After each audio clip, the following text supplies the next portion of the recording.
here we go. More fresh start, fresh steps, whatever, man. If I was going to start over on guitar, I hope I would learn power chords pretty quick. I've already showed you the E5 and A5 and D5 like this. On those, you want to use your pointer finger. 2nd fret, 5th string for the first chord, which is E5, 2 strings. The 6th and 5th string you're hitting with your pick, 2 strings.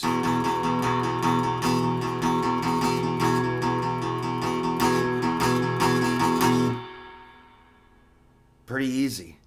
Okay. Next one is just this exact same thing, 1 string towards the floor. I call that over. This way's up, that way's down, and these are over towards the ceiling or towards the floor. So we're on pressing down with that pointer finger, 2nd fret, 4th string, hitting 2 strings, the A and D strings.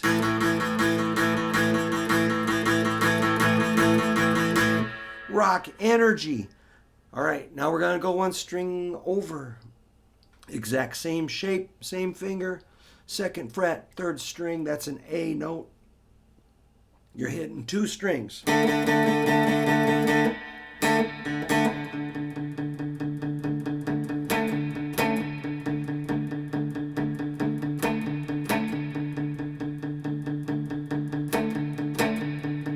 So I'm accenting a little bit. If you just go, that sucks, you're not getting it. You gotta rock, man. You gotta. It helps. I think palm muting makes it sound cool. If you palm mute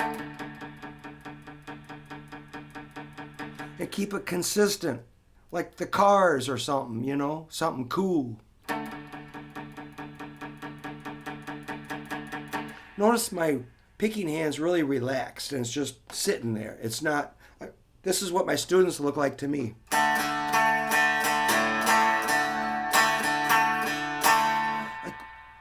What are you doing?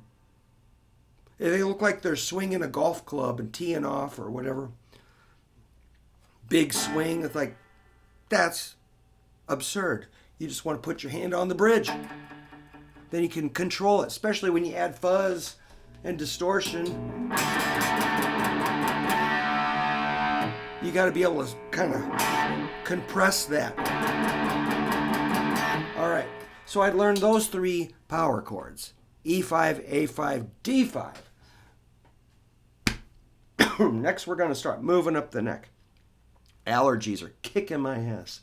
All right, F5. I remember when I first saw Smells Like Teen Spirit, the video, I'm like, instantly, the first time I saw it, I go, everything has changed. Life is different now. I was right. So then my students came in one after another. All I had was that Nirvana Nevermind album. Hey kid, what song do you want to do today? Just left that CD in. And every kid, I had like 50 students or 60. Every kid wanted to learn a Nirvana song. All right, man. You gotta know your power chords. And they're like, like, same thing I told you the last 6 weeks in a row. Learn your power chords. Yeah, but I want to learn a Nirvana song. Dude, I already told you. Learn your power chords. So, sorry, I'm yelling again. F5 is like an F plus a C. 1st fret, 6th string. 3rd fret, 5th string. Index and ring. Don't give me none of that weird stuff. Just those 2 fingers. Lock it in.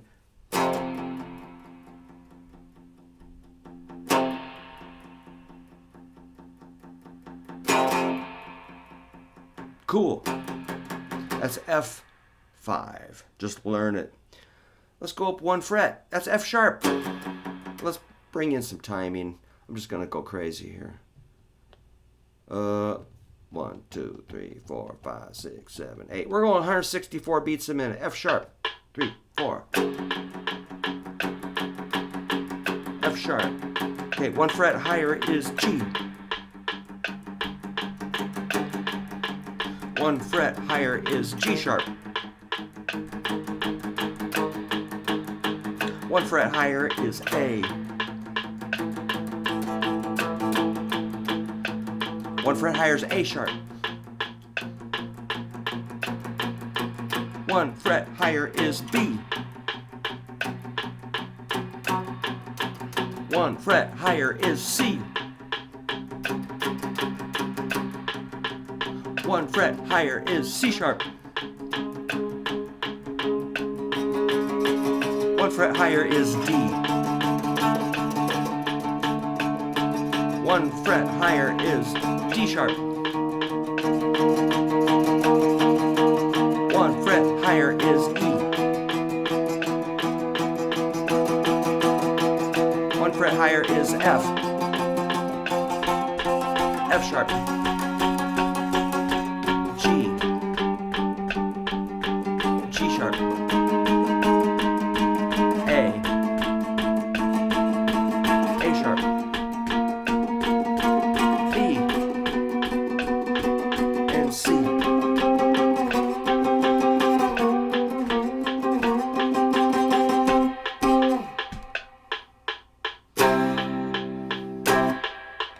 I'm tired. 164 was too fast. But once you start, man, you gotta stay with it. Don't drop it. Don't drop the ball. Keep going. So I was doing down strokes. You know, if your arm was kind of flopping around, I would have never been able to keep up. But you gotta be kind of tight and consistent and focused. The metronome helps me focus. It's kind of a mental thing versus, obviously it's a tool, but it's more of a mindset. It's not so much this thing you have to. It's a tool to help you play better. You're going to sound way better.